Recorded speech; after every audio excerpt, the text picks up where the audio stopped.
Hello, Brandon Sewell, Conscious Sports Talk. The title of this video is Fire Marvin Lewis, then what? Because after a game like that, you see the score when you wake up.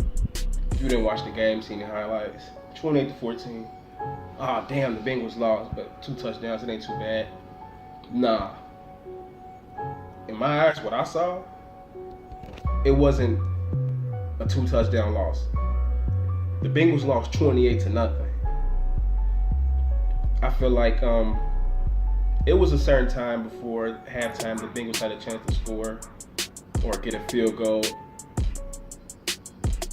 They didn't decide to go for it on 4th down. I feel like at certain times in the game, as a coach, you know, as a leader, play caller, whatever your position is, who's in charge of making that decision, aggressiveness has to take in. You have to, you know, be a little more masculine with your decisions and not expect to receive something. You have to take action. And I feel like the Bengals did not take action and be aggressive when they were supposed to. Granted, Dallas got the ball first. They scored, marched down the field. And when you're on the road and the home team gets the ball and they score on the first possession, I know that's a strong momentum shift. But nevertheless, here or there, the Bengals need some adjustments to make. So the first pinpoint I want to hit is, okay, if we fire Marvin Lewis, then what? Who could replace him? Really, who could replace him right now? There's nobody in college that I'm aware to. Now, granted, there's some legendary coaches or a future legendary coach that's out there that's not known is going to eventually, you know, get that opportunity one day and be a coach for some team or possibly the Bengals. There's no telling. But when you look at the top college coaches right now, you look at Nick Saban, Alabama, you know, multiple national championships. But I remember being in 6th grade and he coached the Miami Dolphins and he quit halfway through the season. And so that's an X right there.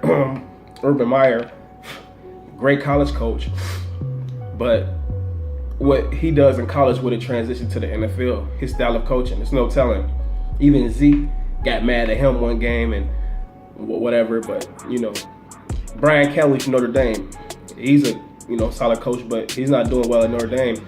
Could he be able to perform at the NFL? Les Miles just got fired from LSU. I know he was a good coach, but, you know, so the list goes on. I know it's a hot candidate in college right now, the coach for Houston, but, I mean, is he ready to be an NFL coach? And so, I don't know.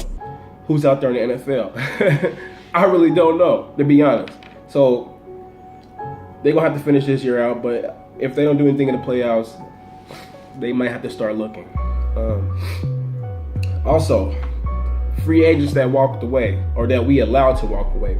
You know, a few years back, Andrew Hawkins, a.k.a. Baby Hawk, was a solid slot receiver.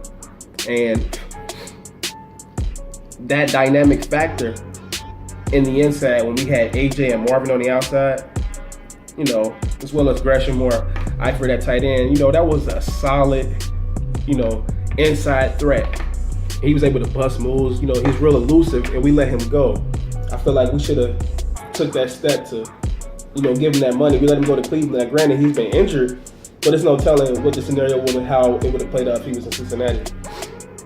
Also, this past offseason, we let Reggie Nelson walk away. And I feel like Reggie Nelson, you know, he still had at least 2 years left in him. And we looking at the defense now, and granted, I love Sean Williams coming out of Georgia. He was a solid, hard-hitting type of guy, but he's looking lost in coverage. You know, him and Aloka. Now, I like Aloka because of his height, but those guys are not either that or the play calls for our safeties. They're looking at a place. They're getting torched, I mean, at least once a week. As well as Pac-Man. I mean, I love Pac-Man Jones, but return game sucks. And he's getting torched every week, too. I feel like we should move him to safety and possibly put Aloka at strong, put Pac-Man at free, and let Sean Williams be a rotational type of safety hybrid linebacker type of guy like the Cardinals do with Buchanan, because he's a hard hitter, but I don't know if he's that good in coverage.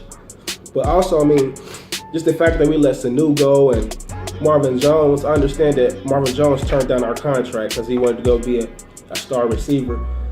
But the Bengals in the 2015 draft didn't draft a receiver.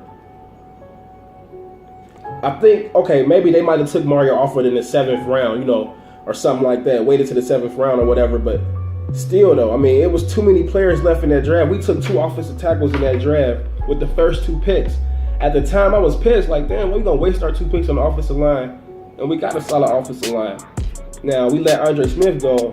Andre Smith, he's being solid for the Vikings. I'm looking at Cedric Ogbuehi, and he getting torched every week. Terrence Newman, we let him go. Now, he was like 36 years old when we let him go, but he's still solid for the Vikings. He's still solid. He's still a solid corner. And Pac-Man he just getting torched, man. He don't got it. Like he don't have it no more. You know what I'm saying? It's sad because he's a veteran, he's a leader, but to have him on that island by himself, it's like he's a target now. He's the guy. We're going to attack him.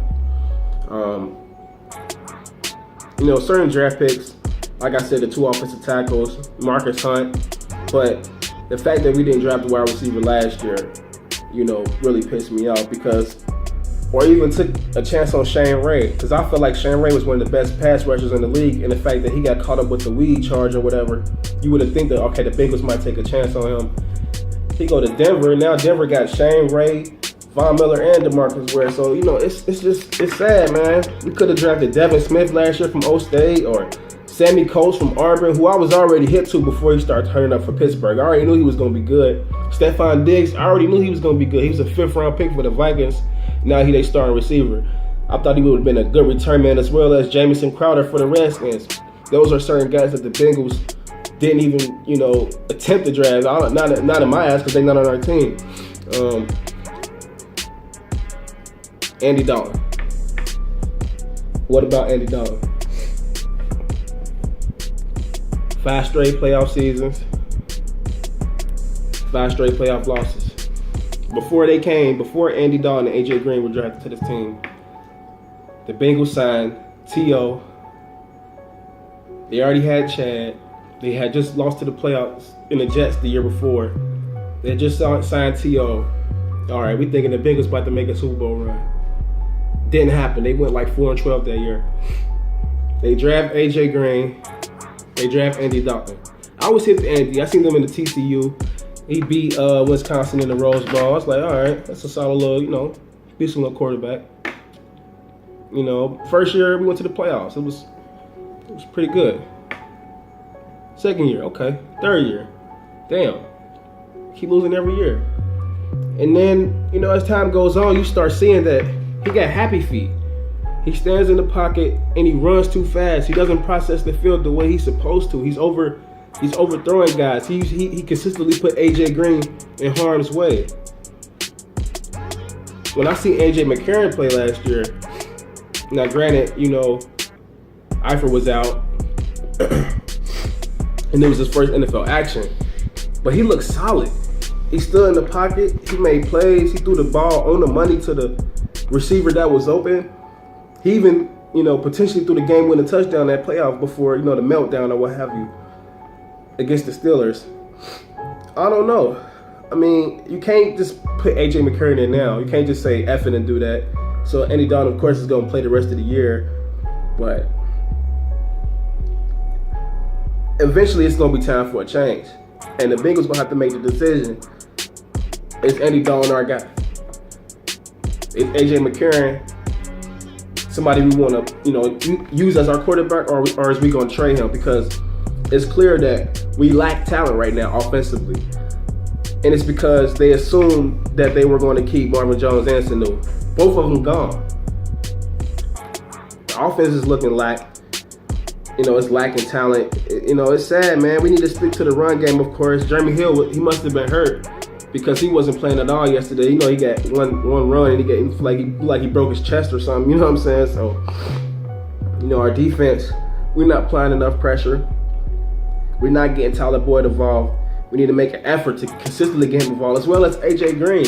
I mean, for real, at least they need to start the game off and feed him like the first 2 plays. Give him a comeback, boom, a quick slant, something. Get him into the game. You know what I mean? The return game is lacking. We're not being aggressive. 4th down, 2-point conversions. It's like we're being too conservative, man. And of course, it all leads back to the head coach. Fire Marvin Lewis, then what? You tell me. I'm out, man.